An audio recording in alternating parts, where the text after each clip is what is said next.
Virtualmente todos na Terra, independente de sua religião ou nacionalidade, reconhecem que existe alguma espécie de batalha ocorrendo no mundo entre as forças do bem e do mal. Uma luta colossal entre a luz e as trevas, a verdade e o erro, a opressão e a liberdade, o bom e o mal, e finalmente, a vida e a morte. Qual é a história por trás deste evidente paradoxo? Muitas religiões, assim como a Bíblia, ensinam que além deste véu tridimensional do mundo físico que vemos, existe outro mundo espiritual que não podemos ver. Nesta realidade invisível ao nosso redor, se desencadeia uma batalha titânica entre o herói supremo e justo contra o vilão mais cruel e maligno. A grande pergunta é: quem são esses personagens e como e onde começou esta crise cósmica? Este é o maior mistério de todas as épocas e a história mais fascinante e verdadeira que jamais tem sido contada. Esta crise envolve cada pessoa sobre a Terra. Sim, cada pessoa.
A história humana está repleta de cenas de guerras. E todas as pessoas já experimentaram conflitos. Mas para entender a origem do mal, devemos viajar ao passado para a Primeira Guerra do Universo. Porque esta guerra não aconteceu na Terra. Antes que o nosso mundo existisse, houve uma guerra no céu. Mesmo as palavras guerra no céu soam como uma contradição. É quase inimaginável para nós que pudesse haver batalhas e conflitos entre as criações de Deus no paraíso. O que pode ter causado este conflito celestial? Graças a um livro antigo chamado Bíblia, temos detalhes suficientes para poder juntar as peças e desatar os nós. Mesmo que trágica, é uma extraordinária e bela história de amor que vai desde o princípio dos tempos até tocar pessoalmente a você, a mim e a cada indivíduo na Terra. Nossa história começa há muito tempo atrás na capital do universo. Em um lugar chamado Céu, que estava repleto de seres angelicais que amavam fazer a vontade de Deus.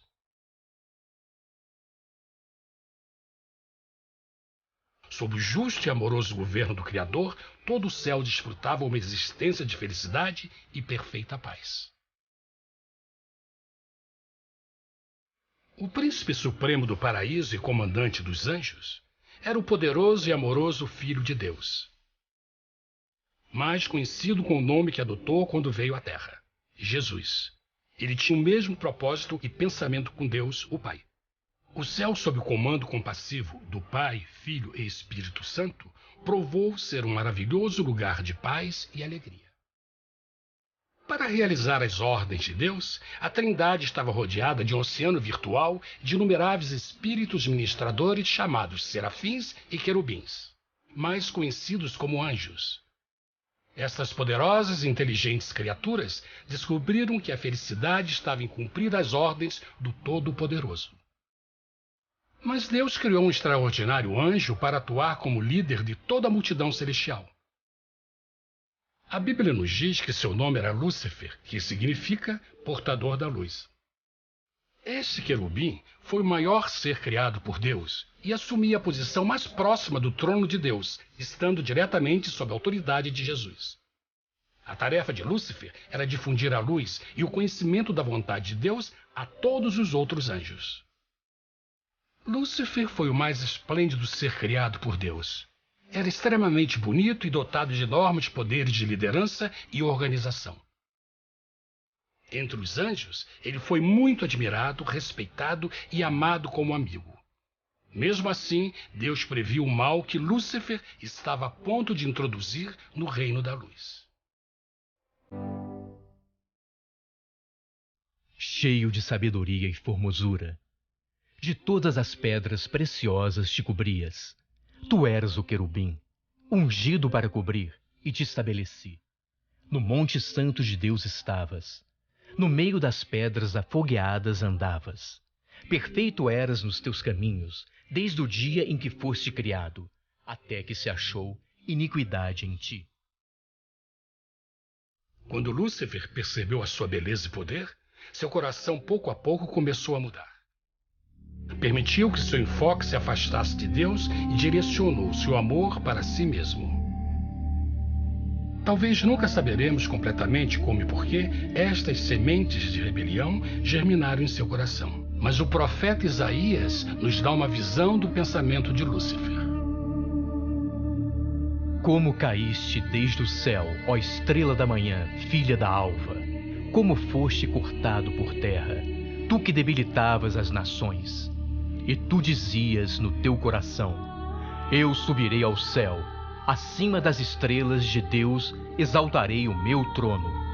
Subirei sobre as alturas das nuvens e serei semelhante ao Altíssimo. Lúcifer, aos poucos, começou a cobiçar o poder de Deus, mas não sua personalidade. Ao pensar em suas próprias habilidades e belezas extraordinárias, os perversos tentáculos do orgulho e vaidade congelaram sua mente. Este ressentimento e inveja fizeram com que ele violasse a lei sagrada de Deus e se rebelasse contra seu governo. Precisamos fazer uma pausa e esclarecer algo. Desde o princípio, Deus ordenou que as leis da física governassem o mundo material em que vivemos. Sem essas leis naturais, o universo seria um caos. Do mesmo modo, as leis morais de Deus sempre têm dado segurança e estabilidade ao cosmos. Alguns pensam que os 10 mandamentos não existiram, até que o Senhor os entregou a Moisés no Monte Sinai. Mas as Escrituras nos ensinam que os princípios das leis de Deus sempre existiram por toda a eternidade, pois são a base fundamental de seu reino de amor. Seguros todos os seus mandamentos, permanecem firmes para todo sempre e são feitos em verdade e retidão. Os 10 mandamentos são um resumo das características de um Deus de amor.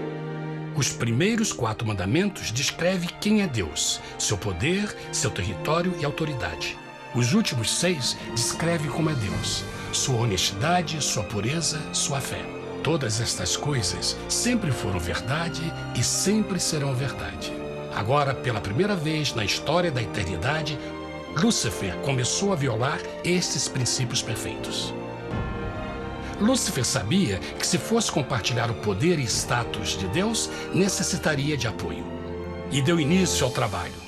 Começou sorrateiramente a circular entre os outros anjos, plantando sementes de dúvida e descontentamento a respeito da liderança de Deus, ao mesmo tempo em que, sutilmente, revelava suas próprias virtudes.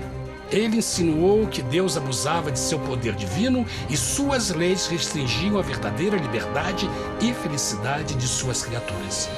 Com seu raciocínio audaz e poder de influência, Lúcifer pôde persuadir a um grande número de anjos a se unirem para seu motim. Talvez se perguntem, como tantos anjos inteligentes puderam seguir esse desertor? Bom, lembrem que até esse ponto nenhum anjo tinha escutado uma mentira. E nesse primeiro estágio da rebelião, os anjos não perceberam a obsessão de Lúcifer em assumir a posição de Deus. Não sabiam que finalmente ele planejaria a tortura e o assassinato do Filho de Deus na cruz com a intenção de ocupar o seu trono. Estranhamente, Lúcifer pensou que poderia ocultar seus verdadeiros propósitos de Deus. Ai dos que querem esconder profundamente o seu propósito do Senhor e fazem as suas obras às escuras e dizem: quem nos vê e quem nos conhece? Não pense nem por um momento que a rebelião de Lúcifer surpreendeu Deus e o pegou desprevenido. O Senhor sabe de todas as coisas e os pensamentos de suas criaturas. Ele entendia exatamente o que estava se passando pela mente de Lúcifer. E piedosamente Deus advertiu o desgarrado anjo do perigo. Mas no final, o orgulho e a vaidade não permitiram que Lúcifer se arrependesse.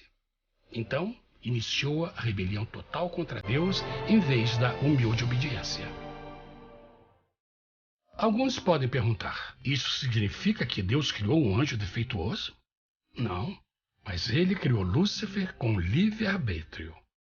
Verão que o livre-arbítrio é uma coisa maravilhosa, mas também muito perigosa, incluindo o risco de uma rebelião e a possibilidade de que o amor de Deus seja rejeitado. Vejam que o amor real não pode vir de uma criatura pré-programada e não pode ser forçado. Deve ser voluntariamente dado. Por exemplo, mesmo que seja bonito este cachorro robô, na verdade, nunca poderá amar-me.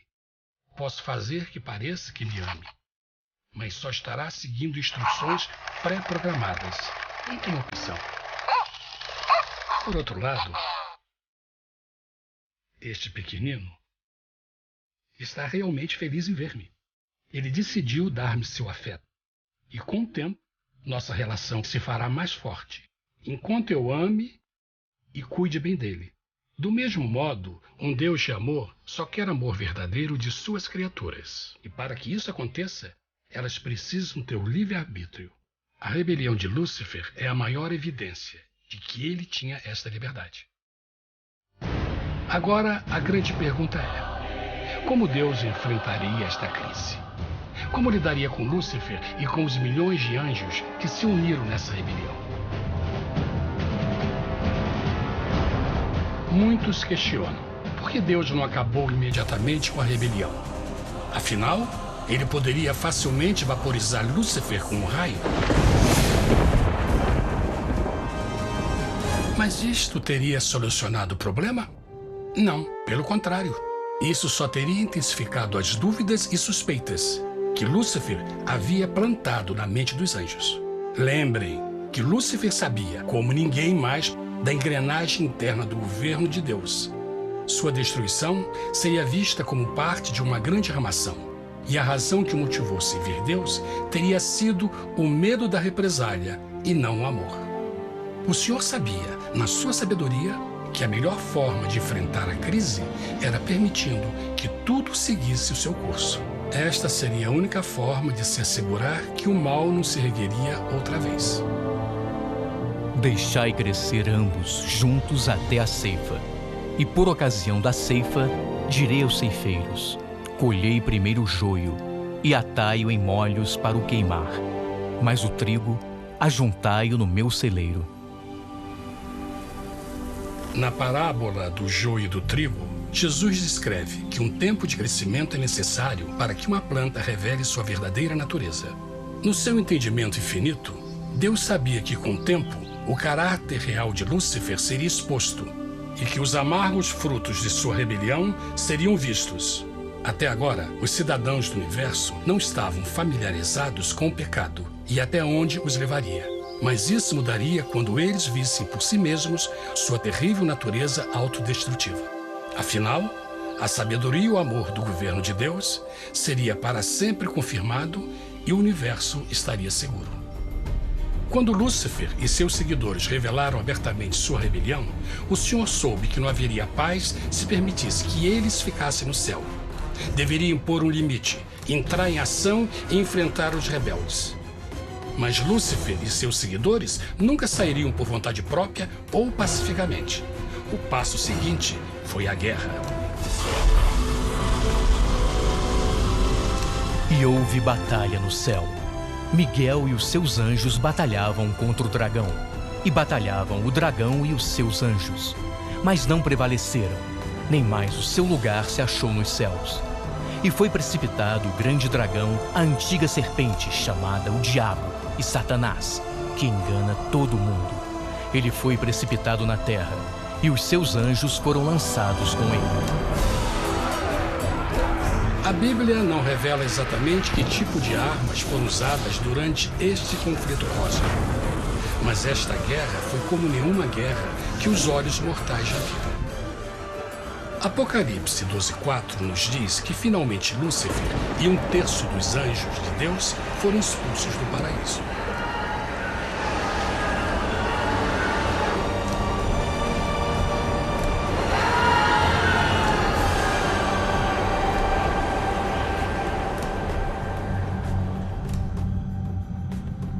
Mas e agora?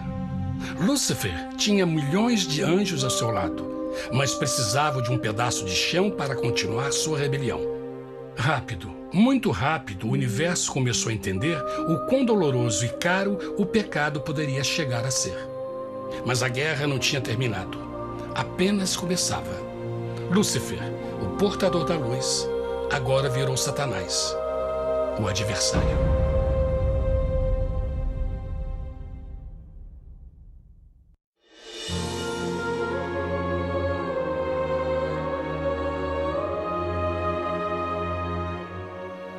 Depois da guerra no céu, Satanás e seus anjos caídos foram expulsos da corte de glória.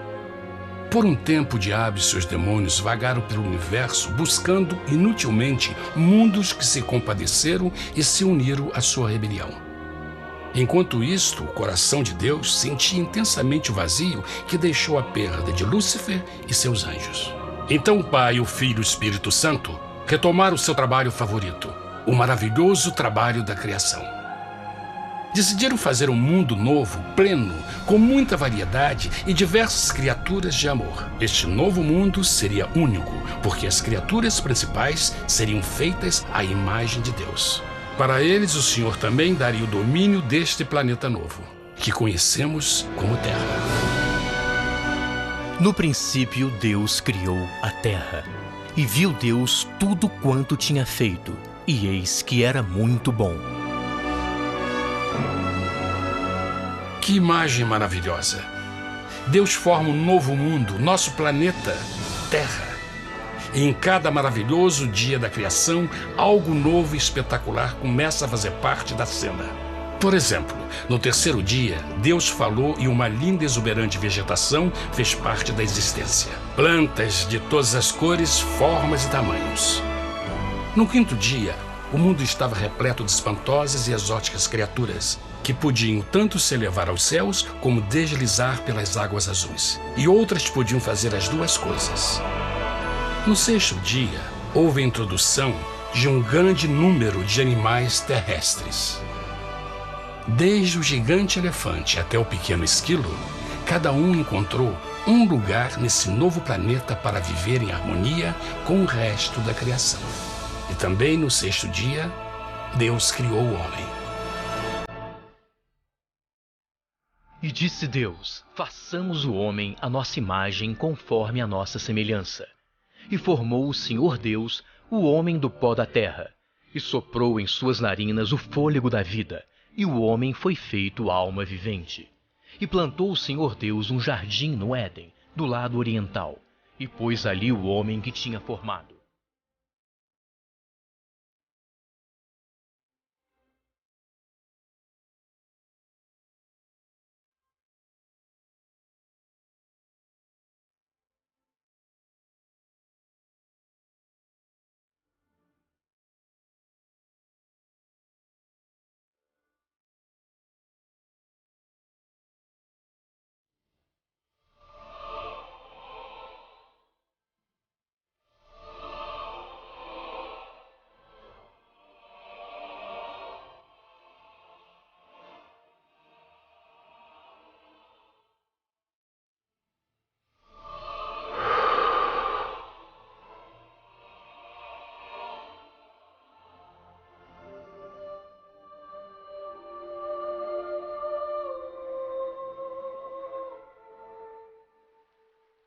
Mas que grande honra ser criado à semelhança de Deus, ser um indivíduo com liberdade de pensamento. No princípio, o homem não percebia a sua nudez. Provavelmente porque antes do pecado ele estava vestido de glória e luz.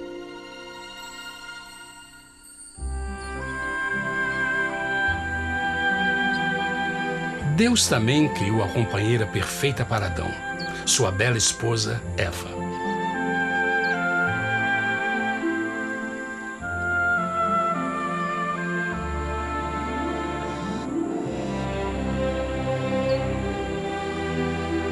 O feliz casal foi colocado em um magnífico jardim perfeitamente projetado para aumentar sua felicidade. Para Adão e Eva e as outras criaturas da terra, também foi dado o privilégio divino de procriar a sua própria imagem. A intenção de Deus foi que a raça humana tivesse domínio sobre este paraíso perfeito para sempre. Eternamente felizes e saudáveis, trabalhariam com a flora do jardim de Deus, enquanto desfrutariam o afeto e companhia de todas as criaturas sob seus cuidados. O ambiente que nossos primeiros antepassados experimentaram foi muito diferente do mundo de hoje.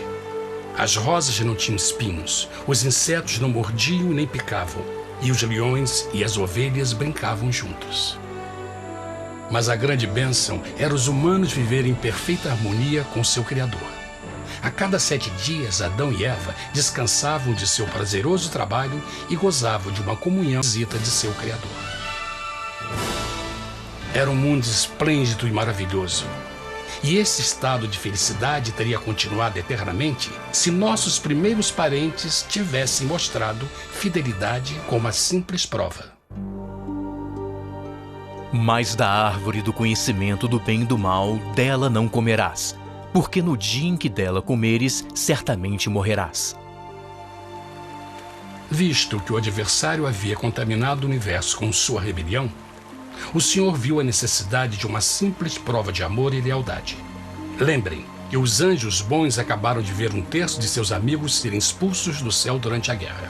Como estariam seguros de que esses novos humanos não se uniriam a Lúcifer e causariam problemas?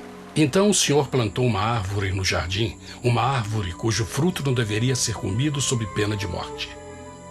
Ao passar por esta simples prova de obediência, Adão e Eva mostrariam a lealdade para com Deus e a fé em sua palavra. Ainda mais, era uma prova de amor. Por isso, Jesus disse em João 14, "Se me amais, guardais meus mandamentos." Mas alguém mais soube desta prova de fé e estava determinado a usá-la em seu favor. Satanás estava com inveja dos humanos que desfrutavam da bendita vida que ele perdeu. Sua feliz existência estava em total contraste com a sua, que agora estava cheia de culpa, pecado e miséria.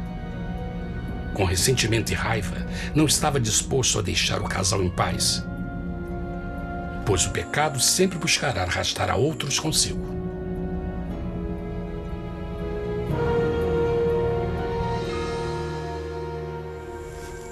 Então um dia, quando Eva estava concentrada em seu agradável trabalho, se viu sozinha e muito perto da árvore proibida. Foi quando Satanás viu sua oportunidade. Através de uma serpente hipnotizante, o anjo caído chamou Eva até a árvore e a envolveu em uma conversação.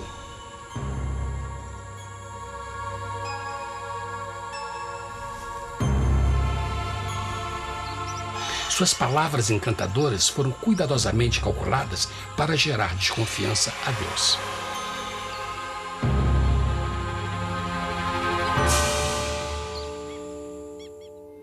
A serpente replicou à mulher: "De modo algum morrereis. Deus sabe que no dia em que dele comerdes, vossos olhos se abrirão e sereis como Deus, conhecedores do bem e do mal." A mulher notou que a árvore era boa para comer, pois era atraente aos olhos e desejável para alcançar sabedoria. Colheu o seu fruto e comeu. Deu também ao seu marido, que comeu assim como ela. Tragicamente, quando Eva escutou a suave e sedutora voz do tentador, começou a ter certas dúvidas da palavra de Deus.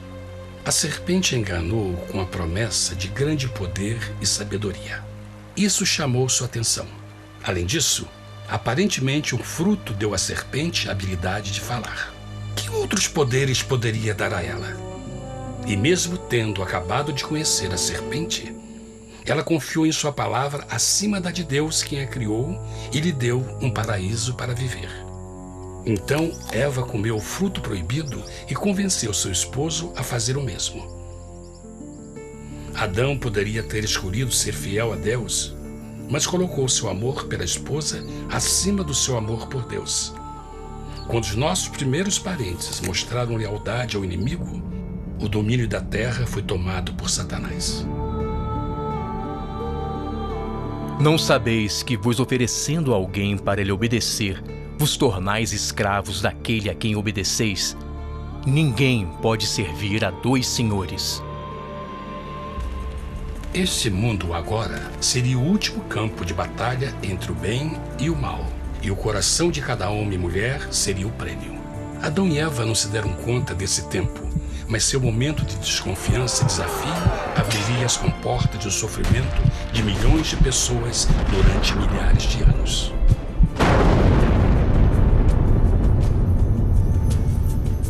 Portanto, como o pecado entrou no mundo por um homem, e por ele a morte, e assim a morte transmitiu-se a todos os homens naquele em quem todos pecaram. Nossos primeiros parentes logo enfrentaram o terrível resultado de seu pecado. Em estado santo, Adão e Eva resplandeciam com túnicas de glória. Depois de pecarem, suas túnicas naturais de luz se desfizeram e eles ficaram mortificados com a sensação de sua nudez.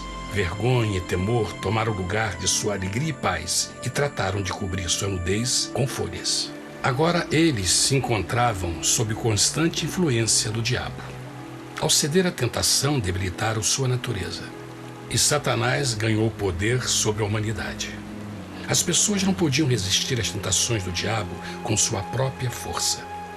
Por último, e o mais aterrador, se encontravam vivendo sob a pena de morte iminente. Deus havia advertido que a desobediência traria a morte. Já tinha experimentado a morte espiritual. Quanto tempo passaria para sofrerem a morte física também? Nesse ponto, seu futuro não tinha nada mais que escuridão e desespero. Tendo expulsado o homem, colocou diante do jardim do Éden os querubins com o cintilar da espada flamejante, para guardar o caminho da árvore da vida. Como o pecado provocou a expulsão dos anjos caídos de seu lar celestial, agora pela desobediência, Adão e Eva foram tirados de seu jardim, seu lar no paraíso. Tudo à sua volta estava mudando rapidamente, e a humanidade se encontrou suscetível às dores, doenças e finalmente à morte. Até os animais e plantas estavam infectados pela terrível maldição. Os espinhos e cardos agora pareciam árvores e flores, e os animais que antes eram gentis começaram a se matar e a devorar uns aos outros. O pior resultado foi que o pecado separou a humanidade de Deus. Mas vossas iniquidades cavaram um abismo entre vós e vosso Deus. São vossos pecados que ocultaram de vós sua face, para não vos escutar. Na criação, foram dados a Adão e Eva a honra de falar com os anjos, e até com o Filho de Deus cara a cara. Mas Deus é tão puro e santo que nenhum mal pode existir na sua presença. Agora que os primeiros humanos tinham pecado, Deus afastou sua santa presença deles para a sua própria proteção. O pecado tinha queimado uma parte da alma do homem que já não podia ver a dimensão espiritual. Deste momento em diante, a comunicação com o céu seria limitada. Mesmo com todas estas maldições caindo sobre Adão e Eva, o coração do Senhor se encheu de compaixão. A lei que haviam violado não poderia ser alterada para salvá-los, pois é tão sagrada e imutável como Deus mesmo. O Senhor sabia que havia só uma maneira na qual o homem podia se redimir. Então um plano foi revelado, nascido do fundo do coração de Deus. Um plano para salvar o homem de seu encontro com a morte eterna e restaurar tudo que estava perdido com o pecado. Seria de grande intensidade, alcance e poder, mas seria um plano que também implicaria num enorme sacrifício. O amor de Deus para conosco se manifestou por ter enviado ao mundo seu Filho unigênito, a fim de vivermos por ele. Nisto consiste o amor, não em termos nos amado a Deus, mas em ele nos ter amado e enviado seu Filho para se sacrificar por nossos pecados. As Escrituras claramente ensinam em Romanos 6:23, o custo do pecado é a morte. A lei violada demandava a vida do pecador e só tinha um em todo o universo qualificado como substituto da humanidade.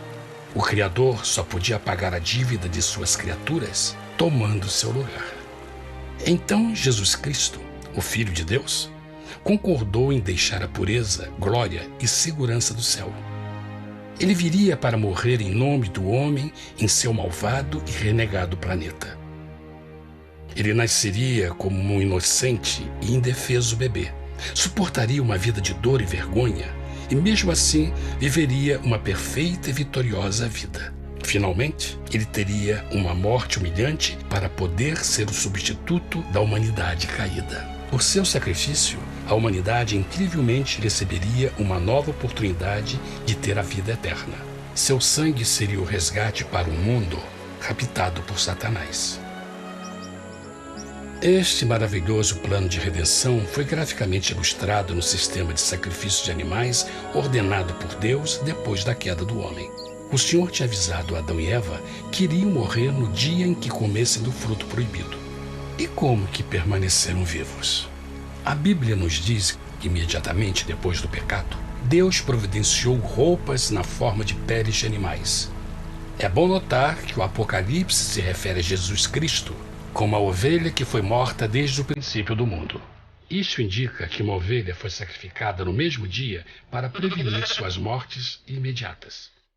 Pela fé, neste sacrifício, suas mortes foram simbolicamente transferidas deles para a criatura inocente.